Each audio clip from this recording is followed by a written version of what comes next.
Did you know there's an animal that looks like someone glued a tiny pink alien to a mole's face? Meet the star-nosed mole, nature's weirdest speed demon. That ridiculous nose isn't just for show.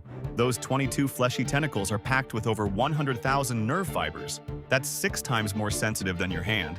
This little guy can touch and check 13 different spots in just 1 second. But here's where it gets crazy. They're the fastest eaters on Earth. They can find and gobble up prey in just 120 milliseconds. That's literally faster than you can blink your eyes. Living in wet tunnels, these moles are also amazing swimmers. And get this, they can actually smell underwater by blowing air bubbles and breathing them back in. How weird is that? The craziest part? Half their brain is dedicated just to understanding what that bizarre nose is touching. They're basically blind creatures that see the world through super speed touch.